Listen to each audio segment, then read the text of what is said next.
Welcome to She Coaches Coaches. I'm your host, Candy Motzek, and I'm going to help you find the clarity, confidence, and courage to become the coach that you are meant to be. If you're a new coach, or if you've always wanted to be a life coach, then this is the place for you. We're going to talk all about mindset and strategies and how to, because step by step only works when you have the clarity, courage, and confidence to take action. Let's get started.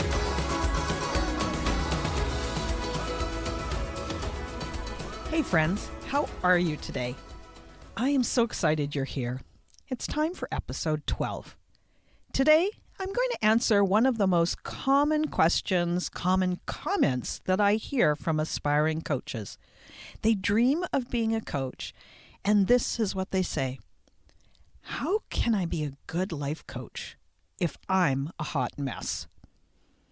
But before we go there, I just want to talk to you about this episode. And I can't believe that I'm already at episode number 12. I thought about creating a podcast for months. Probably time for me to do an episode on procrastination. But now I realize that it's been live for almost 3 months. And that's amazing. It feels like it's just new. So this is kind of funny, and I have to share it with you before we dive into today's episode. It is a gorgeous October day. The sun is out, and there's a farm field behind my house, and it is filled with migrating snow geese. It's my day to record, but there they are, honking and calling, and just generally carrying on. So if you hear a bunch of noise, that's what's going on for me. One of the most exciting things that has me looking forward to doing this podcast is watching where my listeners are tuning in from. I was completely blown away when I found out how many countries are represented. It's been 3 months, and guess how many countries have been listening? Okay, I'll tell you. People from 29 countries have tuned in. I am so thankful and I'm so thrilled. Thank you so much for listening. The best part is that in some countries, there's only been 1 or 2 listeners. And that's what makes it even more special to me. Those are the countries that I want to talk about today. The ones where there have only been 1 or 2 listeners. And if your country is called out now, just know I am sending you a giant thank you and a big shout out. I think it's because I love to travel. And since we're in the midst of COVID times, looking at this list helps to remind me of all kinds of wonderful places that I'd like to visit. So here goes. These are the countries where 1 or 2 people only have listened. And I know that the number's going to go up, but for right now, I really appreciate you.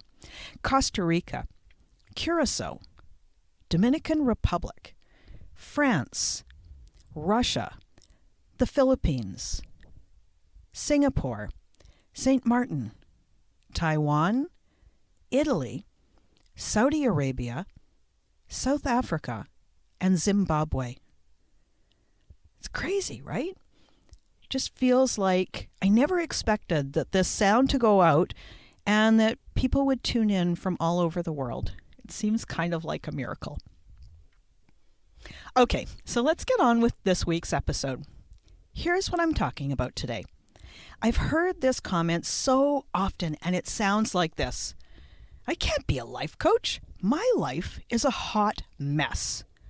Or, who do I think I'm fooling? There's no way I can become a successful life coach until I get my own life together. Do you hear the worry? The self-doubt? The lack of confidence? Yeah, me too. When I hear this from a new coach or from somebody who is thinking of becoming a coach, what I also hear is this: I'm not good enough. When I'm perfect, then I can finally do what I want. I should just wait a little bit longer until this messy time in my life is over. If you haven't listened to episode number 3, then I would highly recommend that you do so. I'll pop the link into the show notes to make it easy for you to find. Episode 3 is the one that's called How to Silence Self-Doubt, and I spoke about your inner critic. It's that inner voice that has one purpose.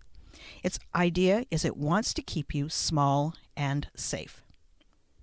Those 3 sentences that I just read, the ones that start with, "I'm not good enough," or "when I'm perfect," or "I should just wait," those are the voice of your inner critic whispering in your ear. It's a sneaky little way that your brain tries to keep you safe, comfortable, and secure. Becoming a new and more fulfilled version of you as a coach takes energy, and it's risky too. You might feel vulnerable. People may not agree with you. They might even judge you. No wonder your inner critic wants to hold you back from taking that risk. Take heart and know that as long as you are mentally healthy, you can become a coach. And know too that your challenges make you the most valuable coach for your clients. If you could see my notes, you'd see when I say that word, the most, it's underlined and bolded. Now, if you're mentally well, there are people who could use your help. If you're having mental health issues, don't worry. Take care of yourself first. That is the most important thing. Just like on an airplane, put your own oxygen mask on first and get some help. Seek therapy. I totally support you in getting well again. Then when you are better, come on back and decide what you'd like to do. We've all got challenges, and because we do, we get more compassionate around others, and we can feel more compassion when they're having a tough time too. Plus, any challenges that you've overcome mean you are the perfect guide for someone else. You've been where they are. You know how it felt, and you've got that 20/20 hindsight. It's that perspective of what it was like once, and now you're past it. There is no one better to help someone than that person who knows what it's like and has overcome it for themselves. You don't have to get your act all together, and you certainly don't need to be perfect to become a coach and help people.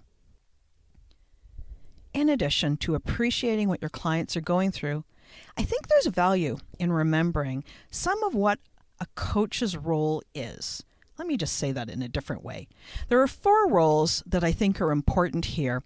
4 roles that a coach holds. They're activities that a coach does, and it's important for you to know. The 4 are, they are listen, care, curious, and believe. So the first one, listen.